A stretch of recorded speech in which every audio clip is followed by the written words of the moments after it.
everybody. Welcome to Leith HR Group presents HR Nightmares. I'm Lisa Leith, and I am your co-host with Amy Conway. And we've got a special guest today. This is Travis McCracken. Travis is an HR expert. He's somebody that lives in southeastern North Carolina, but he's not from this area, and he's had an interesting career path along the way to get to the seat that he's in, which is an HR leader for a company called GLE. Right? Yes, correct. Global Laser Enrichment. I love it. Global Laser Enrichment. He's going to tell us what that is because we like to learn about industries and what people do and what people make. Why don't you take a couple minutes and introduce yourself and give us like the quick rundown on your journey into the role that you currently sit in at Global Laser Enrichment. All right. Good job on that. So my name is Travis McCracken. Some people also know me by the HR Dude, but I have been in Wilmington for about 8 years now, a little over 8 years actually. And I currently sit in the seat of the HR manager at Global Laser Enrichment. Some people know GLE as a branch of GE, but they actually sold us back in 2018. Sale was final 2021, and what we are is a nuclear company that is going to enrich uranium with lasers, which is way above my pay grade. It sounds no clue what any of that means, right? but hey, exactly. I feel impressive. like I'm on an episode of Big Bang Theory every day because I work with these super smart physicists and people that are way above my thinking level. But so I've learned a lot in almost 4 years of being there. But we were pretty small. We were 15 people when I started as their first HR manager, and now we're sitting about 110 people. That's awesome. Plus consultants and some part-time people. So it's really growing. We will be building a plant in Paducah, Kentucky in the next hopefully 4 or 5 years that will also employ about 300 plus people. So super exciting times to be at GLE. But I started in HR almost 2 decades ago, and I know you can't tell that by looking at me, but I've been in HR for about 18 years, started off as a recruiter in healthcare in West Virginia, which is where I'm from. And I worked my way up through as a director of HR there. And then moved here to Wilmington. And when I moved here, I needed a job. I wanted to move here so bad, but thankfully I found a company that was opening a branch of a recruiting company called On Target Staffing. So I helped open that as their recruiter and kind of did some business development with them. And then I went back into the healthcare field as an HR manager and branch manager for IntelliChoice Home Care before coming here to GLE. And I know in between that time, as I was looking, you all were trying to help me find a role. I would say, unfortunately, you didn't, but I'm very fortunate that you didn't because I ended up where I'm That's at. That's right. Which I love. No, it sounds like you found yourself in a great spot. Yeah. This year alone, I finished my master's in human resources management. I obtained my SCP under SHRM and my SPHR under HRCI. So I've had a very eventful year of some education and continuing to grow myself in my learning. No, I love it. Oh my gosh. But good for you. I have no interest in the master's in the school. I started and dropped out after a semester. I got the SHRM one, but yeah. It was just cramming for a couple months and then hoping I passed a test, kind of thing. I always think like recruiting is such a good entry point for people into HR because you get exposure to all different roles in business and you sort of learn like how the organization functions, what different people do on a day-to-day basis. And you meet all the hiring managers and they start coming to you as a recruiter for some basic generalist advice. At least that's been my experience. Yeah, no, I agree. So I think it's a quick way to understand what all the different jobs are because you're the one kind of reading through the descriptions and posting them and talking about the jobs. And so often that's a huge part when you're just starting off in HR from a basic, administrator or coordinator level, like you really don't know anything about the business side of things yet. So it's a good way to start out. My positions have all been pretty unique. I won't say unique, but I've always been an HR department of one until recently. And thankfully we hired another HR person to join our team. And so I'm finally not an HR department of one. And I'm super happy to have Sarah with me. Yeah, she's awesome, right? Shout out great. Sarah Scully. Sarah. She used to work on my team. We all know Sarah. Sorry, Lisa. Okay. That's a good hire. Yeah, that's a great You hire. didn't steal her from Lisa's team. I did okay. not. I did not. I won't say where I stole her from, but it wasn't exactly. Lisa. Exactly. We actually met at Leadership Wilmington, which That's is awesome. crazy to think. Good. Yeah, all those different programs. Yeah. That's great. Well, so if anybody was to consider themselves an HR expert, certainly, logical trajectory and climbing of the ladder into different roles and scope of responsibilities. It sounds like you've kind of followed a linear path to get to where you are. You got the SHRM Senior Certified Professional Certification and a master's now in your field. So I would say like that, hey, check. That qualifies you as an expert. I know we all hold senior certified professional certifications from SHRM, which is Society of Human Resource Management, like the globally recognized HR association. And they've just recently been in the news. They're in court battling a employee complaint, an HR complaint. I don't think they're battling it so much anymore. They know. Lost, right? Did Well, they I think they're probably going to challenge it, but they lost. Like a standard lawyer play, right, in court. Right. When an employee's like coming after you for whatever, whether it's legitimate or not, is to say you're not the expert. But in SHRM, which is like supposed to be the expert association, the body of expertise, right. They're asking the judge to like basically consider them not HR experts, and so that sort of like. It's fuel for fodder here. I mean, definitely, we're all SHRM members. You're like a local chapter.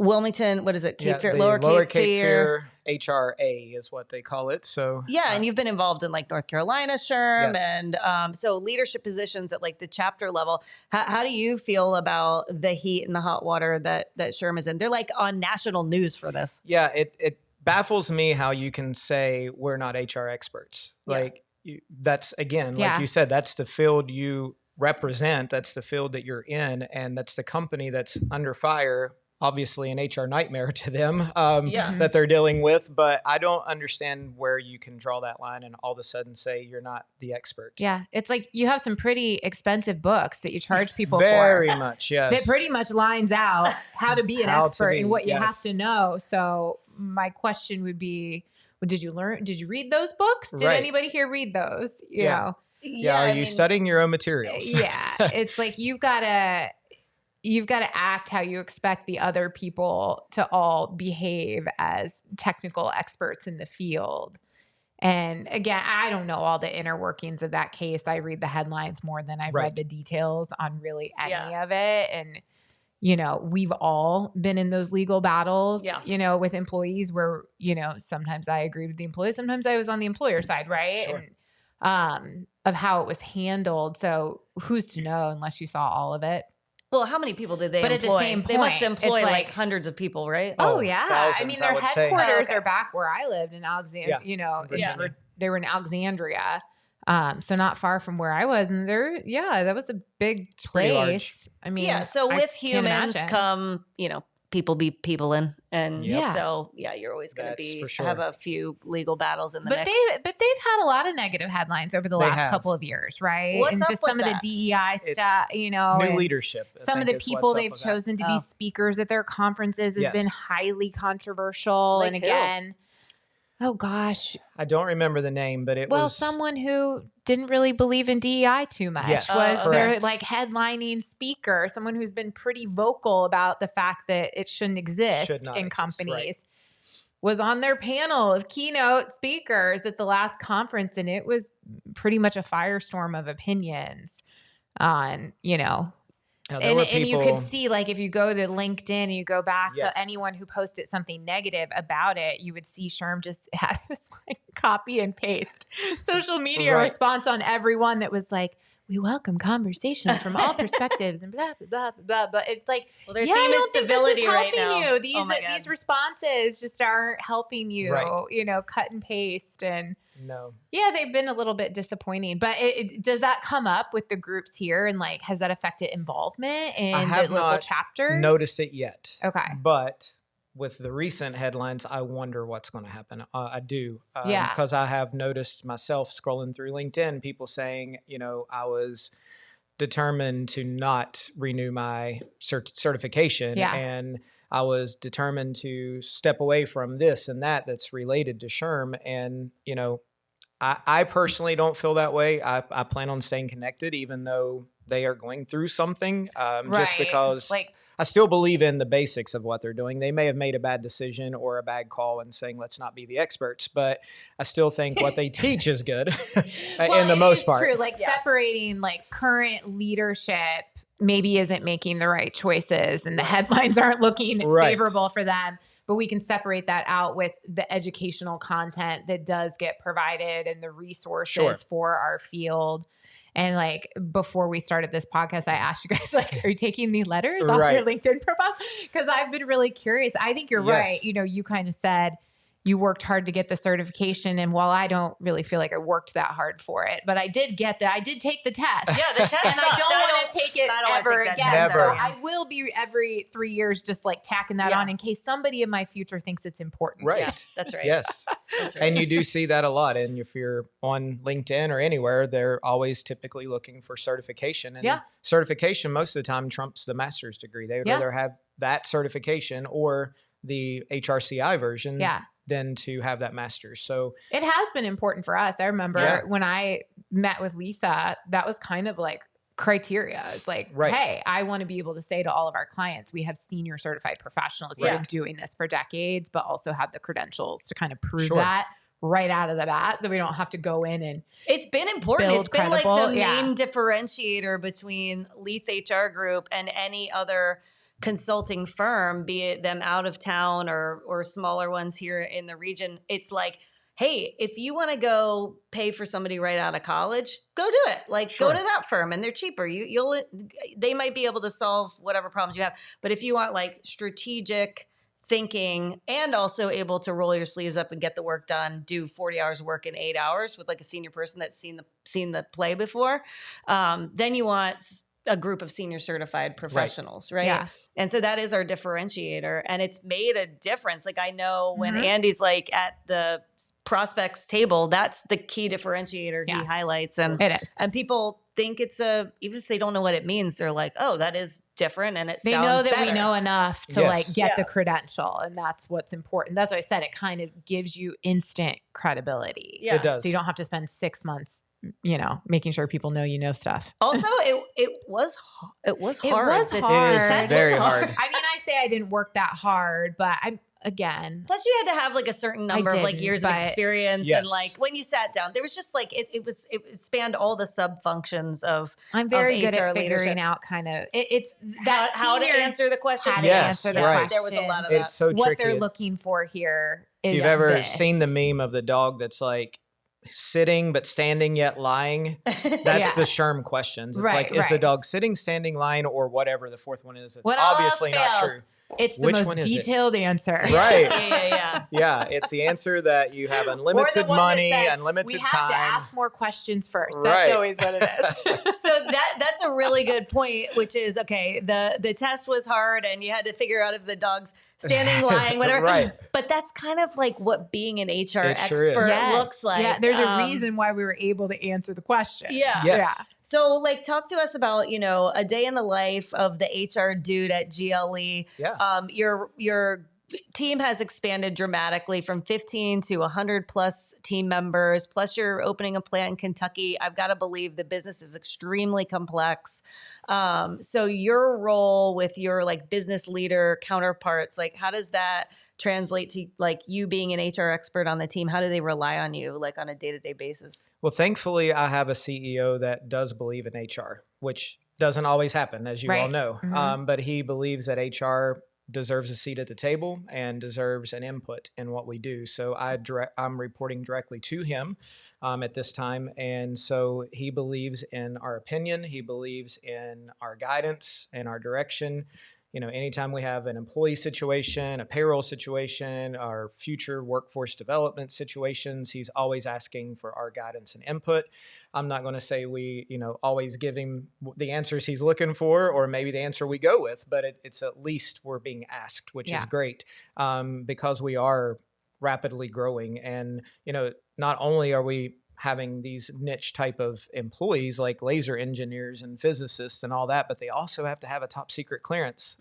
So that makes it even harder to find these people. So it has definitely been a journey that, in my healthcare world, I thought finding nurses around COVID was horrible and like it was hard to do until I got to this job and realized, you know, you have to add this layer on top of that. Yeah. And so I really am thankful for the role I'm in and how much I've learned because, again, being more in the recruiting, I guess, general HR from being at recruiting firms or healthcare and being super specialized, there was a lot of aspects of HR that maybe I hadn't touched yet that I've been allowed to learn, grow, create policy procedures, org charts, all the things that I may not have been exposed to before that now I feel like I won't say mastered, but I do pretty well with. Mm-hmm. Yeah.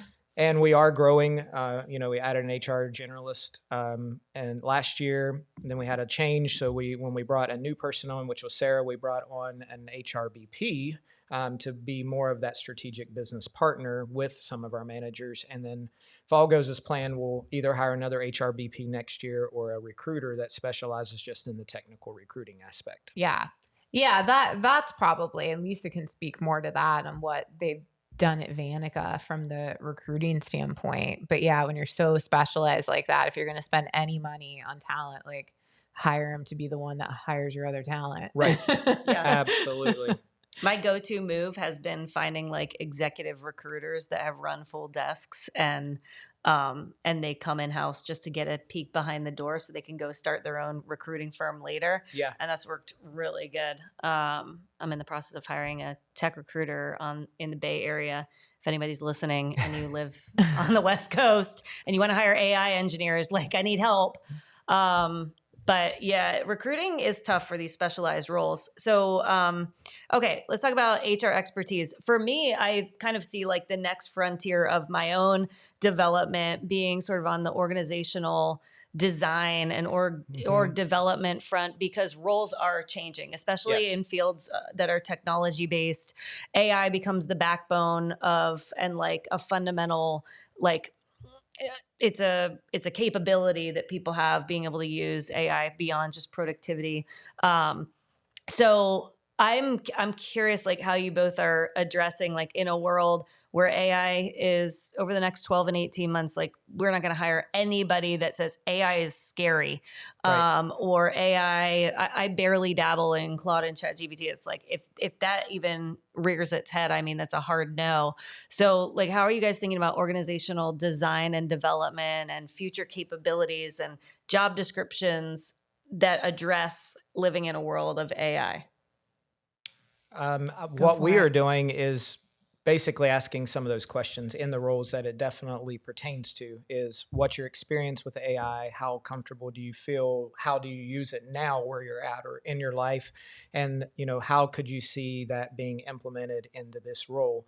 Because of our clearance, there's a lot of capabilities of AI we can't use in the open source on the cleared side of our house because of, you know, the open source kind of thing. So we are a little more limited on our AI usage, but on the uncleared side, we do use it and utilize a lot of aspects of it. And our IT department can utilize a lot of different aspects of it. So as it continues to grow, we know we're going to have to find ways to implement it more into our company and designs of our future roles. So I believe asking those types of questions, like you said, don't hire anybody who says it's scary or it's not for me or I don't want to touch it, because they're going to be outdated very soon. Yeah. I mean, with my businesses, a lot of it has been on the education around AI and like taking a good hard look, you know, what the role is this a role in the future that could be cut in half or combined with something else, because technology can enable us to take off so many of these like day-to-day activities. But then that's just step one. But then the person that's actually in the role, getting them to use those AI functions in order to free up their time to be able to do that. So a lot of like ours right now is in the really pretty entry layers of all of this, because I still have so many organizations where people are not using AI. Like I probably am one of the top users of AI in some of the orgs. I mean, there's nothing I do that I'm like, hey, just rewrite this for me in a more direct, professional, concise 3 sentences. Like I'll put it out there and put my ideas and I let AI kind of finish it off for me and re-edit. But what I get is a lot of employees that still can't figure out that you got to let it refresh it and you still got to edit it down. And I can tell this was AI. So like, hey, take another stab at it. So we're doing a lot of education around that. But so much of it is, hey, you've got to get good at this. You've got to start using this. You have to start, because we need to add more important things to your tasks and your day-to-day responsibilities. And you're spending all this time doing things that, quite frankly, could be enabled by AI at this point. And we don't want roles to be obsolete. No. We just want them focused on other things. So we're in kind of the beginning stages of shifting and getting people more comfortable. A hilarious add to this that I just thought about. I was reading through, we just finished our ENPS for the last quarter. And I tell the employees that if you write a comment that you may want to use AI to reword it. You may want it to change your style, your voice, because it's supposed to be anonymous. And sometimes you can figure out how people talk by the way they type as well. Like neutralize my language. Right. Mm-hmm. So this person, and I literally laughed out loud today, they did it in Elizabethan English. Oh, I love that. And it was, thouest does not knoweth that... and went on and on with all of these whilsts and haveths and all the things that, like, I felt like I was reading the King James Bible that or Shakespeare. And then at the end, they put in parentheses and also do this. And it was like they took it out just to they apparently listened to what I had to say for once, which is great. They're like, I did it. I did it. I made it not sound like me. Apparently, definitely nobody can figure that one out. Yeah. That's love really that. Funny. I'm doing that tonight on something. Yeah, rewrite thanks for the idea in Elizabethan. I've never asked like ChatGPT, write this in Shakespearean style with an Australian slant. Okay. Yeah. Definitely had it to rewrite in a calmer tone or a more stern tone or whatever, but I've never asked it to write it in a different language style. I'm obsessed. I still work with a good amount of business that, like, I have a nonprofit business that there's so many regulations around AI, like all the grants aren't allowing AI to be used. Which makes no sense. Makes no sense to me. What if I could perfectly write my grants to meet all of your needs with accurate data and information? Law firms, you got to be really careful what you put into AI from a just privacy. Like, you can't cut and paste something in that's got client detail. Personal identifying. Yeah. So there's just, I have a lot of those like niche businesses right now. So I think that we're kind of haven't gotten as far as I'd like to get from AI. And it's really weird too, because, I don't know if you've ever listened to a book on Audible and could tell it was written or, discussed via AI or narrated via AI. Well, the book that I recently wrote, I found a tool called 11 Labs that would allow me to take my script and clone my voice and use my voice to do it. And I went through all of it. I listened to every chapter, every word to make sure it didn't say something wrong or like it might have said SHRM instead of SHRM. You know, like we don't talk that way. So I uploaded it into Audible and it rejected it because it was a AI voice. And I'm like, you've got to be kidding me. Like, it really sounds almost just like So me. it like recorded it for you so you didn't have to sit there for 8 hours and record your own Audible. Right. And I spent all the time listening to it in an editing format to make sure that it was sounded good. And I did all of my opening credits and it came back and said, you're not allowed to use AI for narration. I was like, I know I've listened to books that are AI on your platform. Yeah. So I don't know what's up with that, but I have not been able to successfully get my book added there yet because of that. So I want to talk about your book in a second. I didn't know you wrote a book. I read an article on Wall Street Journal this morning that there was numerous AI, I think it was Gemini got the best score, but they passed OpenAI, Claude, and Gemini all passed the CFA exams. It's a 3-part exam to become a certified financial analyst. And all 3 of these passed the CPA exams, with Gemini passing at like a 97% accuracy rate or something on test 1, which is crazy. Yeah. So what does that mean? For CFAs, I mean, if I'm a certified financial analyst and Gemini can advise all my clients at a 97% technically accurate rate, I guess I'm going to have to figure out like either what my next career move is, Right. or I'm going to spend more time on business development and relationships. Yeah, it kind of goes back to that conversation we had on episodes ago about, are the entry level jobs dead? Yeah, Right. and this is like this. I mean, the next Like thing that was is gonna one do is still that CPA. wasn't quite tough. Yeah, it's like lawyer, the bar exam. It's coming. And it's always trust yet verify, because it could say something, type something wrong. Yeah, I know trust in one a of few our sources. attorney panels that we had for the Lower Cape Fear that we have every year, one of the attorneys used the example of an attorney that went to court in a litigation and asked AI to give it a case, and the case was fake. But he didn't research that to find out that it was fake. And of course, he got in a lot of trouble. I bet. So it's like, okay, they may be very good at what they do, but make sure you're making sure those sources are correct. Search a little bit more than just the bubble that comes up on Google. Right. I really want, I forget what university did the research. It was like a premier university did this CFA test research. I would like them to do the SHRM SCP. Yeah, same. I want to see what Gemini. I think that they would be able to have great success on the CP, which is the certified practitioner, right? Yeah. Is it practitioner? Yeah. That stands for, see, that's how great I am. I don't even know what it stands for. But the senior one is a lot of situational. It sure is. And that's why I used to tutor some folks on taking the exams. And I remember I had this one client that I was tutoring, and she had taken it several times, and she insisted on taking the senior. And I kept saying to her, I'm like, I'm just telling you right now, based on your resume of experience, you do not have the practical job experience to answer these senior questions. You just haven't seen it. And it's not, it's no slight to you whatsoever, but you've been in roles that you've been highly administrative, highly like function oriented, and not business partner. Right. And until you've dealt with the thousands of employee situations, it's very hard to know how you might, and that's the questions that were always tripping her up. And so that's why I do wonder, because I bet it would have a harder time. I'm going to tag them on all those like situational behavioral questions. Do it. Yeah. Let us know how you do. Let us know how it goes and come on the podcast and we'll get the exclusive. Yeah, but don't do it too soon, because I don't want to be obsolete. Yeah, for real.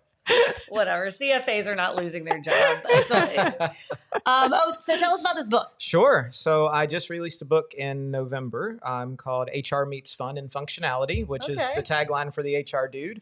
And it's really kind of a process of walking through the whole employee life cycle. And HR departments, of course, I started off with talking about Toby from The Office and how HR has that bad rap, and how most leaders look at HR like Michael Scott looked at Toby and was like, "Why are you here?" Yeah. So, no fun. You're go away. No. Yeah. So I try my very best in all of my presentations and everything I do, my trainings and all of that, to try to bring a fun aspect to HR, because we have got the rap of the bad police, the bad people, the Department of No, all of those things. So when I teach ethics, I do an ethics game show in the middle of it, so people can hopefully remember ethics and it's a boring topic that we have to have every year for our certifications. So why not try to make something fun? So the book basically walks through that, and it also gives, at the end of every chapter, functional fixes. So that way, at the end of every chapter, you can take some things and apply it today if you wanted to.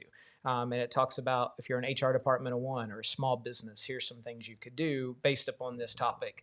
It's not real long, about 200 pages, but short read. But it's also a read that you could pick it up and read the onboarding chapter, or the managing managers, or the exit process, termination process, and be able to kind of use it as a little bit of a guide. But also tries to bring just a little bit of fun to it at the same time. Cool. Congratulations. Thank you. Amy does a lot of HR 101 trainings for clients. Nice. You should maybe throw a plug in there for his book. Absolutely. Yeah. It is available on Amazon, not Audible, but it's not you cannot listen to it yet, clearly. It's on Spotify as an audiobook, and cool. Apple, that's great. all those kind of things. So it is out there. Barnes & Noble. It's not in the stores, but it's out there. You can order it online. That's either great. As a ebook or a paperback. So what made you want to do this? I Honestly, I don't know what kind of started it, but when I launched the HR Dude, and my goal was to try to bring a fun aspect to HR and try to have, make it a little more light. Just the idea came to me, and then I started teaching on the employee experience and doing some presentations, and it was getting some really good feedback. So I thought, well, why not write a book that kind of goes through this whole process in a short, light way, because instead of getting, a huge binder full of SOPs or procedures, just have something short and sweet that you can pull out and go to, instead of all those SHRM books that we all have on our shelves, right? Are you charging $799 for your book? No.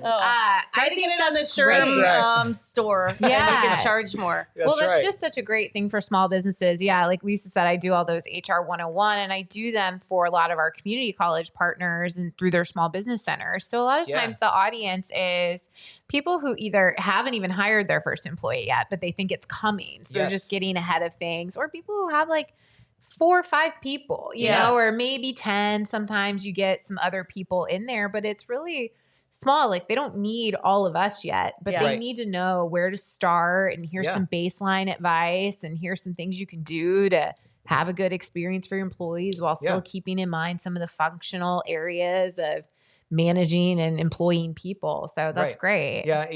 Most chapters have an assessment also. If you do happen to find the audiobook out there, if it's allowed, then I have on my website, I have a link to all the assessments too. So that way, if you did the audiobook version, you can still use those assessments and the tools and resources that I put out there. So we did an episode, I think it was like earlier this season, about the types of HR people we hate. And we went through like the list of like the policy police, the gossip queens that can't keep their mouths shut, the meddlers that like try to tell the business people how to run the business instead of just like weighing in and being consultative, like way overstepping the boundaries. What other kinds of awful HR people did we have? People that thought that they knew everything, but they didn't know much of anything. The know-it-alls. I reference in the book the hidden HR, the one that stays behind the door. You never see them unless there's somebody's being terminated or a PIP's being done. And you never see them. It's the hidden HR people. Right. We call it people and culture at Vanica, not policies and complaints. So when people try to come in and like bitch at us about whatever, it's like, no. That's for your manager. Like we're people and culture. I like that idea. I may have to steal that one. That's big. Yeah. It's hard to do. It's hard to the balance of all of those things of like, go back to your manager. Cause then, a lot of us got into HR because we did want to help people and we wanted them to have good experiences. So it's hard not to like listen and take the time and do all that. But it's like, okay, but I'm enabling I just wasted an hour and I spent my time and I have things to do too. Can I chances have are you 5 minutes of your time? Yeah, 5 minutes. Hour?